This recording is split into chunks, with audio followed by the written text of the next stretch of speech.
स्थिति पूरी तरह साफ होने के बाद नामांकन के साथ ही चुनाव प्रचार ने जोर पकड़ना शुरू कर दिया है। दानापुर से आज बीजेपी नेता रामकृपाल यादव नामांकन करने के लिए जा रहे हैं और उनके नामांकन में यूपी के सीएम योगी आदित्यनाथ भी पहुंच रहे हैं, जिन्होंने दानापुर में एक जनसभा को संबोधित किया है। इस दौरान आरजेडी और लालू प्रसाद के शासनकाल पर जमकर निशाना साधा और अपराध और जंगल राज के दौर को याद कर लोगों को सावधान किया है।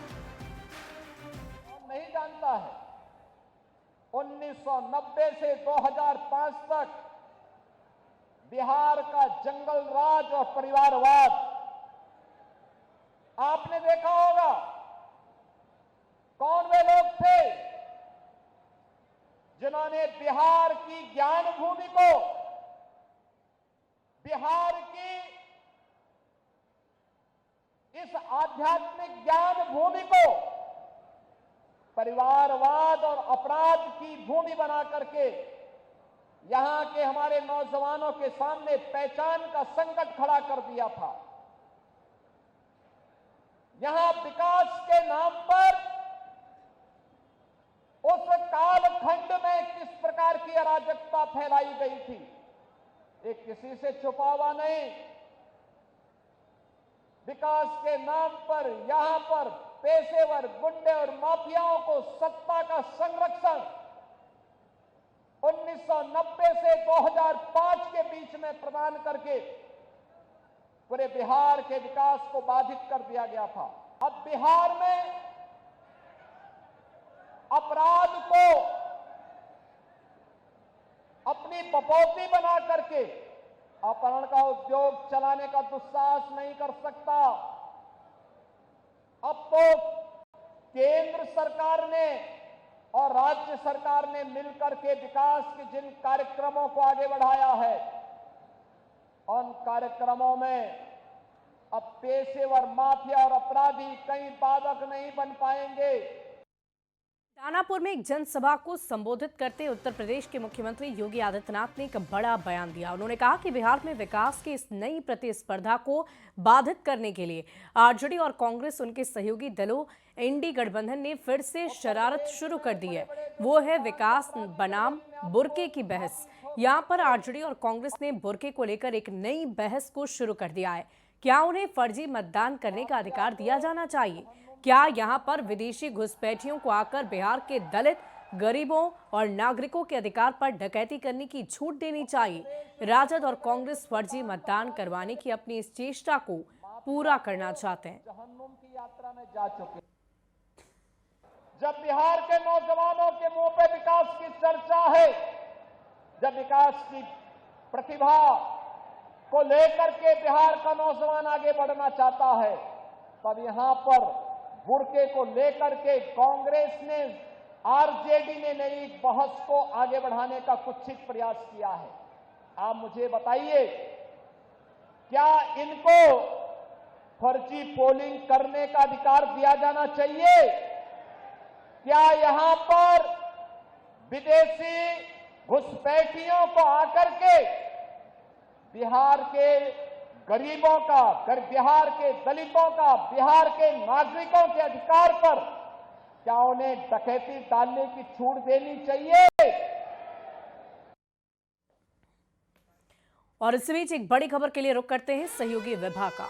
बिल्कुल शुभी, और बड़ी खबर आ रही है महागठबंधन में पेंच को लेकर। क्या ये पेंच आज सुलझ जाएगा? क्योंकि अब वक्त ज्यादा बचा नहीं है। पहले चरण के नामांकन को लेकर कल आखिरी तारीख है और इस बीच मल्लिकार्जुन खड़गे की तरफ से बातचीत जो है वो आरजेडी के अध्यक्ष लालू प्रसाद से शुरू कर दी गई है। ये कोशिश की जा रही है कि इस वक्त महागठबंधन में सीटों की तस्वीर जो अब तक साफ नहीं हो पाई है, उस पर 8 से 10 सीटें जो कांग्रेस कोटे की बताई जा रही हैं, जहां पर पेंच अटका हुआ है, उसे जल्द से जल्द सुलझाने के लिए अब मल्लिकार्जुन खड़गे ने अपनी तरफ से बातचीत जो है वो लालू प्रसाद के स्तर पर शुरू कर दी है। और कांग्रेस ने आरजेडी नेतृत्व से बातचीत करने के बाद ये कहा है कि भाई आज इसे किसी भी सूरत में सुलझा लिया जाए। मल्लिकार्जुन खड़गे ने लालू प्रसाद से सीट के मुद्दे पर यह बातचीत की है, सीटों के बंटवारे पर यह बातचीत इसलिए आज पूरी हो जाना जरूरी है। विभा, देखने वाली बात होगी कि कब तक इस फॉर्मूले को फिक्स करने की बात सामने आती है और इस पूरी खबर के अधिक जानकारी के साथ न्यूज 18 संवाददाता रवि सिसोदिया हमारे साथ फोन लाइन पर है। रवि, अब ज्यादा वक्त शेष नहीं रह गया है और ऐसे में अब तक सीटों पर जो उलझन है वो बरकरार है, पेच फंसा हुआ है। क्या हो सकता है, क्या आज शाम तक या कल तक भी सीटों को लेकर फॉर्मूला तय किया जा पाएगा? देखिए, आपको एक बड़ी खबर दे दूं कि अभी कांग्रेस अध्यक्ष मल्लिकार्जुन खड़गे के आवास पे बैठक चल रही थी, जिस बैठक में राहुल गांधी कृषि वेणुगोपाल भी मौजूद थे और ये बैठक खत्म हो गई है। सूत्र ये बता रहे हैं कि कांग्रेस अध्यक्ष ने लालू यादव से बातचीत की है और उनसे कहा है कि जल्द से जल्द जो सीट शेयरिंग का मसला है उसको सुलझा लिया जाए और ये माना जा रहा है कि जल्द इससे सुलझा भी दिया जाए, क्योंकि कुछ ऐसी सीट से जिन सीट्स को लेकर जिन सीट्स पर दोनों पार्टी की तरफ से अपना दावा किया जा रहा था और एक बड़ी बैठक अभी चल रही थी कांग्रेस अध्यक्ष के आवास से। बैठक खत्म हो गई, राहुल गांधी इस बैठक से अभी निकले हैं, लेकिन जिस तरह से बातचीत की है कांग्रेस के अध्यक्ष मल्लिकार्जुन खड़गे ने लालू यादव से, ऐसा माना जा रहा है कि जल्द ही इसको सुलझा लिया जाएगा। और जहां तक घोषणा की बात की जा रही है, अभी तक कुछ ऐसी सीट्स हैं जिसपे दोनों में खींचतान थी, ये भी माना जा रहा है कि इस मामले को भी जल्द जो सीट शेयरिंग का फॉर्मूला है उसको जल्द सुलझा लिया जाएगा। जी वाकई रवि, देखने वाली बात होगी। अब बैठक भी खत्म हो गई है और बैठक के बाद क्या बात निकलकर सामने आती है तो इस पर सबकी नजर बनी होगी। क्या है बड़ी खबर, सहयोगी विभा बताएंगे। बिल्कुल, और इसी बैठक से जुड़ी हुई बड़ी खबर ये आ रही है शुभी कि मल्लिकार्जुन खड़गे के आवास पर जो बैठक चल रही थी वो बैठक खत्म हो चुकी है। राहुल गांधी इस बैठक में मौजूद थे, लेकिन बैठक जैसे ही खत्म हुई उसके बाद वो वहां से निकल चुके हैं। 8 से 10 सीटें जिसकी चर्चा लगातार हम कर रहे हैं कि 8 से 10 सीटें, जहां पर कांग्रेस ये कह रही है कि ये सीटें वो छोड़ने को तैयार नहीं है, वहीं आरजेडी की तरफ से कहा जा रहा है कि ये सीटें उनके लिहाज से भी बहुत महत्वपूर्ण है। उस पर ही बात जाकर अटकी हुई है और इसी मसले को लेकर हालांकि आज बैठक जरूर की गई, लेकिन कोई फलाफल अभी तक निकलता नजर नहीं आ रहा है। कोशिश एक स्तर पर जहां लालू प्रसाद से बातचीत की जा रही है मल्लिकार्जुन खड़गे की तरफ से, वहीं दूसरी तरफ मल्लिकार्जुन खड़गे के आवास पर जो बैठक कांग्रेस की चल रही थी सीटों को लेकर ही, वो अब तक बैठक तो खत्म हो गई। और इस बीच एक और बड़ी खबर से अपने दर्शकों को जोड़ते चले। महागठबंधन में सीट शेयरिंग पर खींचतान अब भी जारी है। 8 से 10 सीटों पर यह मंथन इस वक्त भी चलता हुआ। 60 से 63 सीटों पर कांग्रेस अड़ी हुई है कि ये 60 से 63 सीटें जो हैं वो उससे मिलनी चाहिए, जहां पर उसका जनाधार ज्यादा है, मजबूत है। सीट शेयरिंग की घोषणा क्या पटना में होगी, ये अभी सवालों के दायरे में ही है। ये बछवाड़ा सीट बताया जा रहा है जहां पर महागठबंधन के 2 उम्मीदवार एक दूसरे के आमने सामने ही हैं, जिसमें कहा जा रहा है कि इस सीट को आखिर किस तरीके से, क्या यहाँ एक फ्रेंडली फाइट होती नजर आएगी या इस मसले को सुलझा लिया जाएगा। इस कवायद में एक तरफ दिल्ली में जहां मानकर चला जा रहा है कि मल्लिकार्जुन खड़गे के आवास पर कांग्रेस ने जो अपनी बैठक की उस बैठक में कोई निष्कर्ष निकला या नहीं निकला, वहीं दूसरी तरफ महागठबंधन के अंदर खींचतान का दौर अब भी जारी है। शुभी, वाकई विभाग, देखने वाली बात होगी कि इस खींचतान को लेकर कब तक महागठबंधन खुलकर सामने आती है और जल्द ही इस उलझन को सुलझाती है। बढ़ते आगे, दानापुर विधानसभा से बीजेपी के उम्मीदवार रामकृपाल यादव नामांकन करने के लिए पहुंचे और नामांकन से ठीक पहले उत्तर प्रदेश के मुख्यमंत्री योगी आदित्यनाथ ने सभा को संबोधित किया है। रामकृपाल यादव ने कहा कि योगी आदित्यनाथ के आने से पूरा माहौल ही बदल कर रख गया। आज कार्यकर्ताओं में गजब का उत्साह है। दानापुर की जनता ने जैसा लोकसभा में प्यार दिया था वैसा ही विधानसभा में भी जनता प्यार देगी। रामकृपाल यादव से बातचीत की है न्यूज 18 संवाददाता रवि एस नारायण ने।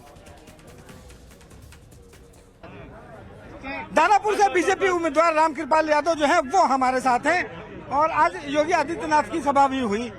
उन्होंने कहा कि जैसे यूपी में अपराधियों को शांत किया है, बिहार भी शांत होगा। उनके आने से कितना प्रभाव देख रहे हैं? मैं सबसे पहले आदित्य योगीनाथ जी, जो न सिर्फ मुख्यमंत्री हैं उत्तर प्रदेश के बल्कि राष्ट्र के नेता हैं, बड़े नेता हैं, उनका प्रति आभार व्यक्त करता हूं जिन्होंने मुझे अपना आशीर्वाद देने के लिए आने का काम किया। मेरा उनका लंबा साथ रहा है लोकसभा के अंतर्गत और बहुत स्नेह मिलता रहा है उनको। आज पहली दफा बिहार में इस चुनावी सभा को संबोधन मुझे आशीर्वाद विशेष तौर पर देने आए हैं। मैं उनके प्रति आभार व्यक्त करता हूं और उनके आने से माहौल, परिवेश, जोश सब आया है। दोनों एक ही जाति से, एक तरफ रीतलाल यादव हैं, एक तरफ रामकृपाल यादव। मैं तो सभी जाति, धर्म, वर्ग, हमारी पार्टी की सोच भी है, नीति भी है, आशीर्वाद मिलता रहा है और इस बार भी उन सब लोगों का आशीर्वाद मुझे मिलेगा। एक अंतिम सवाल सर, यहाँ पार्टी में दानापुर में देखा जा रहा है कुछ अंतर्कलह भी है, सुलझ पाएगा? मैं समझता हूं कि मैं स्वयं भी उसको सुलझाने की कोशिश कर रहा हूं। और इस बीच एक बड़ी खबर का रुख कर लेते हैं। 2 घंटे में बड़ा फैसला सहनी ले सकते हैं और देखिए बड़ी खबर क्या आ रही है, सहयोगी विभा बताएंगी। बिल्कुल, और मुकेश सहनी से जुड़ी हुई ये बड़ी खबर। मुकेश सहनी जो आज एक प्रेस कॉन्फ्रेंस करने वाले थे, उम्मीदवारों को लेकर ये प्रेस कॉन्फ्रेंस अपने आप में बहुत महत्वपूर्ण होने वाला था, वो प्रेस कॉन्फ्रेंस का समय बदल गया। सुबह की जगह अब ये प्रेस कॉन्फ्रेंस शाम में होने वाली है और ठीक 2 घंटे जो जानकारी दे रहे हैं कि 2 घंटे के बाद ये बड़ा फैसला संभवतः सामने आ सकता है। या तो महागठबंधन में वीआईपी अपनी स्ट्रेटेजी के साथ आगे बढ़ती हुई नजर आएगी। सीटों के जिस पेंच की बात कही जा रही है, जो कांग्रेस और आरजेडी की वजह से फंसी हुई है, उस पर मुकेश सहनी कोई फैसला ले सकते हैं, क्योंकि आज ही उनसे राहुल गांधी की बातचीत का होना, कांग्रेस की तरफ से इस बात की कोशिश किया जाना कि डैमेज कंट्रोल किया जा सके, मुकेश सहनी को मनाया जा सके, उनकी जो भी यहाँ पर आपत्तियां हैं उन आपत्तियों पर गौर किया जा सके, उसे लेकर ये बातचीत जो है बेहद महत्वपूर्ण बताई जा रही है। शुभी, वाकई देखने वाली बात होगी कि इस प्रेस कॉन्फ्रेंस में मुकेश सहनी क्या कुछ कहते हैं, क्या कोई बड़ा निर्णय लेते नजर आएंगे या महागठबंधन में रहते हुए सीटों पर जो उन्हें राजी किया जा रहा है उस बात पर उन्होंने समझौता कर लिया है, ये भी देखने वाली बात होगी। बढ़ते आगे, बिहार में आज कई दिग्गज नामांकन कर रहे हैं, उनमें डिप्टी सीएम सम्राट चौधरी भी हैं। मुंगेर के तारापुर से सम्राट चौधरी ने नामांकन कर दिया है। नामांकन से पहले सम्राट चौधरी ने मंदिर में पूजा अर्चना की, रोड शो किया। नामांकन के बाद सम्राट चौधरी एक जनसभा में भी मौजूद नजर आए। और देखिए, बिहार के उप मुख्यमंत्री और तारापुर विधानसभा क्षेत्र से बीजेपी उम्मीदवार सम्राट चौधरी नामांकन के लिए पहुंचे हुए हैं। नामांकन से पहले उन्होंने रत्नेश्वर महादेव मंदिर में पूजा अर्चना की है, जिसकी तस्वीरें भी हम आपको दिखा रहे हैं। देखिए कैसे महादेव की आराधना में लीन डिप्टी सीएम सम्राट चौधरी आपको नजर आ रहे होंगे। और हो भी क्यों ना, नामांकन से पहले भगवान का आशीर्वाद लेकर एक बार फिर से वो विजयी हो, ये आशीर्वाद उन्होंने भगवान से लिया है और उसके बाद नामांकन करने के लिए पहुंच चुके हैं। और ये तस्वीरें आपको टीवी स्क्रीन पर दिखा रहे हैं। कल जब विजय सिन्हा बिहार के डिप्टी सीएम पहुंचे थे अपना नामांकन करने, तो उन्होंने भी मां जगदम्बा का आशीर्वाद लिया था और उसके बाद वो नामांकन करने पहुंचे थे। और डिप्टी सीएम सम्राट चौधरी आज रत्नेश्वर महादेव मंदिर में हैं, जहां उन्होंने महादेव का आशीर्वाद लिया है। और देखिए, इधर बिहार के एक और बड़े मंत्री और जेडीयू के कद्दावर नेता विजय चौधरी ने नामांकन कर दिया है। विजय चौधरी ने अपनी परंपरागत सीट सरायरंजन से पर्चा भरा है। नामांकन से पहले विजय चौधरी ने एक रोड शो भी किया, जिसमें समर्थकों की भारी भीड़ नजर आई है।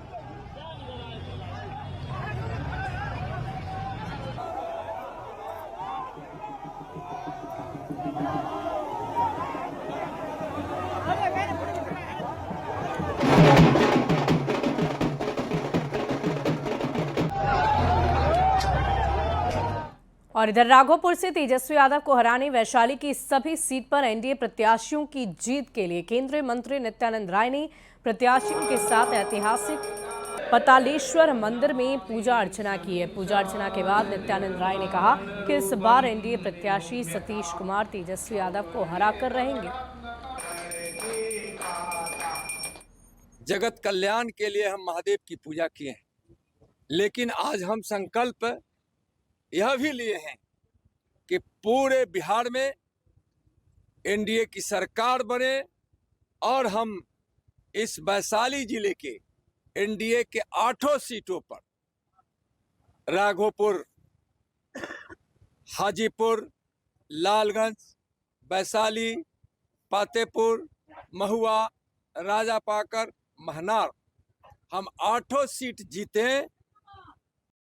और देखिए, नामांकन के बाद बिहार सरकार के मंत्री और बीजेपी उम्मीदवार नीरज सिंह बबलू ने बयान दिया है। उन्होंने कहा कि छातापुर की जनता के आशीर्वाद से 5 दफा जीत मिली है और इस बार भी मुझे जनता पर पूरा विश्वास है। जनता पीएम मोदी से काफी प्रभावित है। ये छातापुर की जनता के आशीर्वाद से हमें 5 बार जीतने का मौका मिला है। ये 6ठा बार हमने नामांकन किया है भारतीय जनता पार्टी के सिंबल पे और लगातार आशीर्वाद मिलते रहा है और हमें उम्मीद है, पूरा भरोसा है कि इस बार भी हमें ज़बरदस्त आशीर्वाद देंगे। हम लोग विकास के नाम पे वोट मांगने जाते हैं, जनता का काम करते हैं और जनता पूरी तरह उत्साहित है माननीय प्रधानमंत्री जी के कामों से, माननीय मुख्यमंत्री जी के कामों से।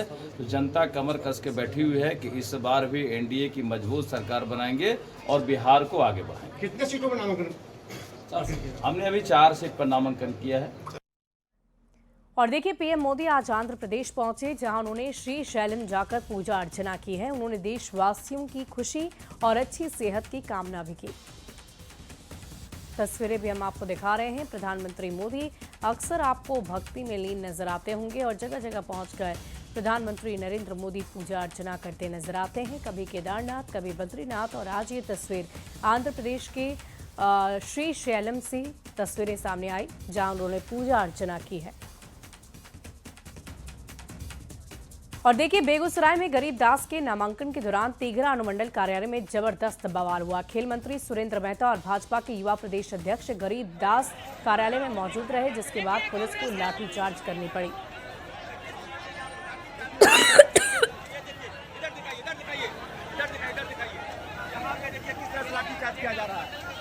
अरे उन्हीं के नेतृत्व में हम लोग लड़ रहे हैं। नीतीश जी हमारे नेता हैं।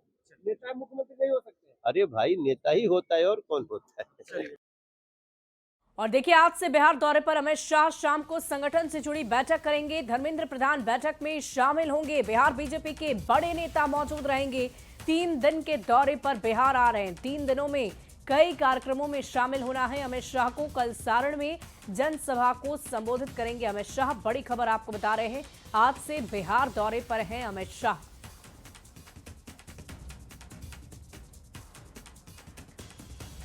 और देखिए, मुकेश सहनी के समर्थन में आए बीजेपी के प्रदेश अध्यक्ष दिलीप जायसवाल ने कहा कि मुकेश सहनी को महागठबंधन में नहीं मिल रहा है सम्मान।